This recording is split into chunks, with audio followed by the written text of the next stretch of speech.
નમસ્કાર, આપ જોઈ રહ્યા છો નેશન પ્લસ ન્યૂઝ. હું છું આપની સાથે હેતલ ભગત. વડોદરા શહેરમાં મરીમાતા ખાંચાની સામેની તરફના રોડ ઉપર તેલ ઢોળાયું હોવાની ઘટના સામે આવી છે, જેને લઈને કેટલાક વાહન ચાલકો રોડ પર પટકાયા હતા.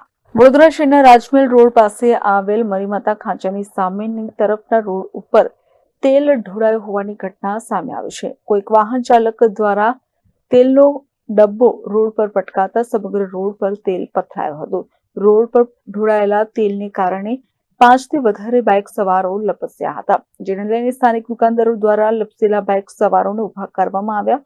સાથે જ સ્થાનિક દુકાનદારો રેતી તેમજ છારો રોડ પર પાથરીને રસ્તો બંધ કર્યો હતો.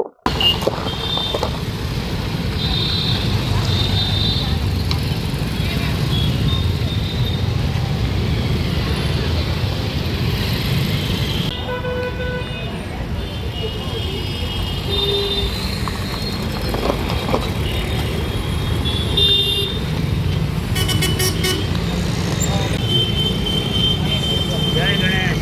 5 जन को बचाए।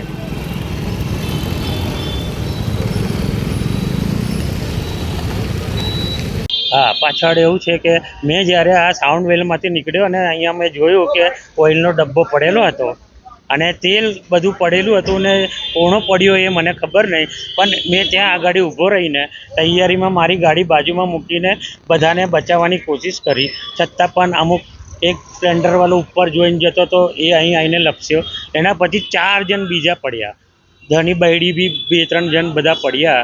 તો મેં પછી તૈયારીમાં બધી માટી બાજુમાંથી લાવીને ત્યાંથી સુપડી લઈને અહીંયા નાખી છે અને આ બધા આપણે કામગીરી કરીને આ દુકાનવાળાઓએ પણ અમને અહીંયા સપોર્ટ કર્યો છે એના માટે. બરાબર, તો તૈયારીમાં એટલા બધા લોકો પડી જ જતા હતા. રાજમહેલ રોડ પર આ કિસ્સો જે મરી માતાના ખાંચાની સામે જ થયું છે, જે માર્કેટ તરફ આપણે જઈએ છીએ ત્યાં આગળ. Bureau report, nation plus news, Vadodara. સમાચારોના સતત અપડેટ મેળવવા માટે અમારી નેશન પ્લસ ન્યૂઝની યુટ્યુબ ચેનલને સબસ્ક્રાઇબ કરો, બેલ આઇકન દબાવો અને જોડાયેલા રહો ફેસબુક, ઇન્સ્ટાગ્રામ અને ટ્વિટર પર.